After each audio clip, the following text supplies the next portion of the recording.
Γεια σας, συνάδελφοι. Χαιρετίζω και εγώ με τη σειρά μου τη σημερινή μεγάλη εκδήλωση του Σωματείου των Δικηγόρων. Οι φοιτητές της νομικής σχολής, ως επόμενη φουρνιά των ασκούμενων δικηγόρων, των εργαζόμενων στον κλάδο, είμαστε χαρούμενοι που σας υποδεχόμαστε σήμερα αγωνιστικά για να συζητήσουμε ένα από τα βασικά ζητήματα που μας απασχολούν τόσο κατά τη διάρκεια, όσο και μετά από το πτυχίο μας. Ο βαθιά αναχρονιστικός θεσμός της άσκησης, οι 18 τουλάχιστον μήνες δηλαδή, που αναγκαζόμαστε να περάσουμε κάνοντας χαμαροδουλειά, για ατελείωτες ώρες, με μισθούς πείνας των 600 ευρώ και χωρίς εργασιακά δικαιώματα, γίνεται το κερασάκι στην τούρτα της σκληρής πραγματικότητας για τον νέο νομικό επιστήμονα. Ήδη από τα χρόνια των σπουδών μας, καλούμαστε να αποκτήσουμε γνώση της επιστήμης μας, ενώ στην πράξη στερούμαστε οποιαδήποτε πρακτική γνώση πάνω στο αντικείμενο σπουδών.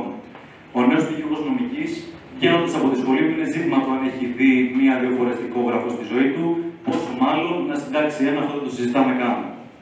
Την ίδια στιγμή λοιπόν που υπάρχει δυνατότητα να συνδυαστεί η θεωρητική γνώση με την πρακτική εφαρμογή στο πρόγραμμα σπουδών μας, την ίδια στιγμή που μπορούμε να αποκτήσουμε όλα τα απαραίτητα πρακτικά και θεωρητικά εφόδια για να ασκήσουμε το επάγγελμά μας με μόνη προϋπόθεση στο πτυχίο μας, αναγκαζόμαστε να περάσουμε 1,5 χρόνο σε καθεστώς μαθητείας, όπως αρέσει και στους ορισμένους καθηγητές μας να αποκαλούν. Μας το προβάλλουν ως κάτι το απαραίτητο, ως κάτι το φυσιολογικό που δεν πρέπει να αλλάξει, πατώντας πάντα στο ότι είναι υποβαθμισμένο το πρόγραμμα σπουδών μας, που μας αφήνει πάντα χωρίς καμία απολύτως πρακτική εξειδίκευση. Αυτό όμως που αποσιωπούν στην πραγματικότητα είναι ότι δεν είναι τυχαία η ύπαρξη και η διατήρηση αυτού του σάπιου και αναχρονιστικού θεσμού. Αποτελεί συνειδητή πολιτική επιλογή αυτών που κυβερνούν και κυβέρνησαν τη χώρα, που εξυπηρετούν πιστά την πολιτική της κερδοφορίας των επιχειρηματικών ομίλων, το ίδιο και στο δικό μας κλάδο.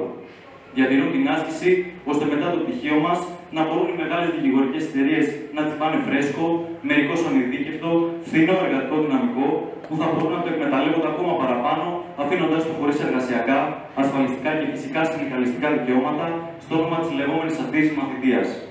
Κόντρα σε αυτή την πολιτική, που είναι η ίδια πολιτική που υποβαθμίζει όλο και περισσότερο την ποιότητα των σπουδών μας, που μας αφήνει χωρίς τον βασικό εξοπλισμό για να έρθουμε σε επαφή με την νομική επιστήμη, οι φοιτητές των νομικών σχολείων της χώρας έχουμε ευθύνη να μην τους κάνουμε τη χάρη, έχουμε χρέος να παλέψουμε για την ουσιαστική αναβάθμιση των σπουδών μας, για το συνδυασμό θεωρητικής γνώσης και πρακτικής εφαρμογής σε ένα πλήρες πρόγραμμα σπουδών που θα καλύπτει όλο το εύρος της επιστήμης μας και όχι μόνο στο στενό κορσέ των συμφερόντων των επιχειρηματικών ομίλων, για να είναι το πτυχίο μας μοναδική προϋπόθεση για να ασκήσουμε μεθαύριο το επάγγελμα.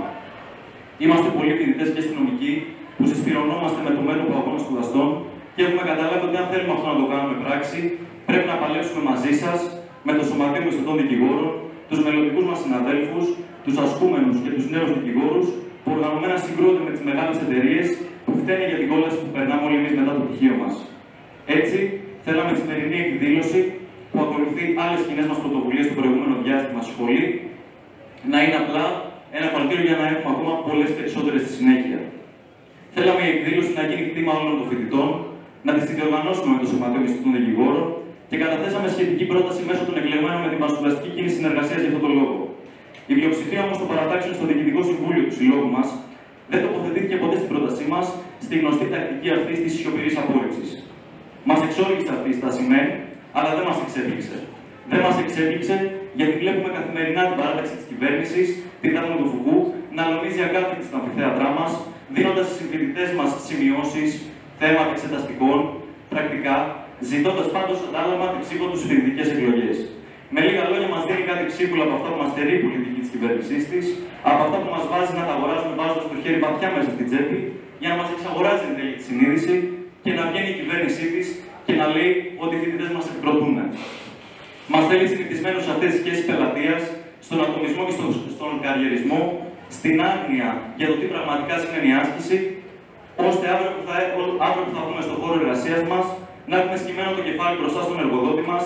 αυτός να μας εκμεταλλεύεται στεγνά και εμείς να μην βγάζουμε άκνα, να μην παλεύουμε για τη ζωή και την εργασία που μας αξίζει και μπορούμε να την έχουμε σήμερα. Γιατί μαζί με αυτή την παράταξη της κυβέρνησης, βλέπουμε άλλες παρατάξεις που με τη μάσκα των ανεξάρτητων που αναφέρει και η συνάδελφος η Έλλη, προσπαθούν να ξεπλύνουν το ρόλο των δικηγορικών συλλόγων, αλλά και τις ευθύνες τους για αυτό το απαράδεκτο καθεστώς της άσκησης. Βλέπουμε την πρώτη δύναμη του φοιτητικού μας συλλόγου του ΣΑΝΕΦ να είναι αγκαλιά με τον πρόεδρο του Δικηγορικού Συλλόγου Αθήνας, τον Δημήτρη Βερβεσό, πρώην παραλίγο υποψήφιο του ΠΑΣΟΚ, που όπως είπε και η Έλλη κατά τα λεγόμενά του, η άσκηση δεν είναι σχέση εξαρτημένης εργασίας, αλλά μαθητεία, και άρα δεν νοείται μισθός ασκούμενος. Ξεπλένουν έτσι την κυρίαρχη πολιτική, λέγοντας το πολύ ότι η άσκηση πρέπει να ρυθμιστεί με κάποιο τρόπο, σαν πως δεν είναι ήδη ρυθμισμένη για να εξυπηρετεί τα συμφέροντα των μεγάλων δικηγορικών εταιριών, λες και το να μας δώσουν λίγα παραπάνω ψίχουλα θα λύσει το ότι η άσκηση του επαγγέλματός μας είναι εντελώς αποκομμένη από το πτυχίο μας. Γι' αυτό και πανηγύριζαν μαζί με την ΔΑΠ το μνημόνιο συνεργασίας με τον Δικηγορικό Σύλλογο Αθήνας, που προβλέπει εξάμηνα σεμινάρια κατά τη διάρκεια της άσκησης, αλλά δεν βγάζουν άκνα για την κατάργησή της. Όπως άκνα δεν βγάζουν, εφαρμόζοντας την ίδια αυτή την τακτική του Δικηγορικού Συλλόγου μέσα στη σχολή μας, για το πώς τρίβουν τα χέρια τους οι δικηγορικές εταιρείες και το κράτος για αυτόν τον θεσμό, που τους προσφέρει πάνθυνο επιστημονικό δυναμικό. Στην ίδια συγχορδία, βλέπουμε βέβαια και την ΠΑΣΤ που ξανεμφανίστηκε στη σχολή μας, φέροντας πρόσφατα σε εκδήλωση τον πρόεδρο του Δικηγορικού Συλλόγου Αθήνας και δεν είχε κουβέντα φυσικά να πει για αυτό το άθλιο καθεστώς επίσης. Δεν μας εκπλήσει βέβαια αυτό. Άλλωστε πρόκειται για τη γνωστή παράταξη του ΠΑΣΟΚ που έχει κυβερνήσει και συγκυβερνήσει άπειρες φορές τα τελευταία 25 χρόνια, πρωτοστατώντας σε όλες τις αντιλαϊκές μεταρρυθμίσεις στην ανώτατη εκπαίδευση, εφαρμόζοντας πιστά μαζί με τις προηγούμενες και τις επόμενες κυβερνήσεις τις ευρωπαϊκές κατευθύνσεις που απαιτούν φθηνό, ευέλικτο, επιστημονικό δυναμικό, βορρά στις ορέξεις των επιχειρηματικών ομίλων. Και γιατί βλέπουμε τέλος, συνάδελφοι, και κάποιους άλλους που εμφανίζονται ως αγωνιστές να μας λένε πως δεν υποστηρίζουν το Σωματείο Μισθωτών Δικηγόρων, γιατί στηρίζουν, λένε, τις μεγάλες εργατικές δομές, εννοώντας άκουσον το Δικηγορικό Σύλλογο Αθήνας. Το Δικηγορικό Σύλλογο, αυτό που φύση και θέση, είναι κρατικός θεσμός που στηρίζει διαχρονικά την κυβερνητική πολιτική, αυτή την αντιλαϊκή πολιτική, κάνοντας κάποια επικοδομητική κριτική, όπως λένε, σηκώνοντας και μερικούς τόνους, καμιά φορά έτσι για το ξεκάρδωμα. Το Δικηγορικό Σύλλογο, που κάτω από την ομπρέλα του ενιαίου δικηγορικού σώματος, στηρίζει σταθερά τις μεγάλες δικηγορικές εταιρείες που ξεζουμίζουν μισθωτούς και ασκούμενους δικηγόρους. Μάλλον αυτοί οι συνάδελφοι, οι αυτοπιβαλούμενοι αγωνιστές, πρέπει να διαβάσουν λίγο παραπάνω εργατικό δίκαιο, αλλά εντάξει. Δεν ανεχόμαστε εμείς παρόλα αυτά, συνάδελφοι, να μας κοροϊδεύουν άλλο. Θα συνεχίσουν όλοι αυτοί οι καλοθελητές να το προσπαθούν, αλλά δεν θα τους αφήσουμε να βγουν εμπόδιο στο συντονισμένο μας αγώνα. Ξέρουμε πολύ καλά πως πρέπει από σήμερα, όσο είμαστε στη σχολή μας, να δώσουμε συνδυασμένα τη μάχη του πώς και τι σπουδάζουμε, με το πώς μας αξίζει να δουλεύουμε αύριο. Γι' αυτό θεωρούμε και αυτονόητη τη συμπόρευση με τα σωματεία των μισθωτών δικηγόρων στην Αττική αλλά και στην Κεντρική Μακεδονία.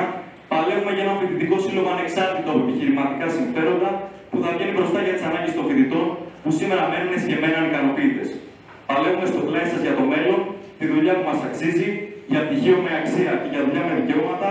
για να καταργηθεί ο δεσμός της άσκησης και να γίνει μέρος ενός αναβαθμισμένου προγράμματος σπουδών. Τους το έχουμε ξαναδείξει ξανά και ξανά πως όταν φοιτητές και εργαζόμενοι παλεύουν μαζί, όσο και να το θέλουν, ό,τι και να κάνουν, δεν μπορούν να μας σταματήσουν. Σας ευχαριστώ πολύ. Καλή δύναμη και άλλους αγώνες.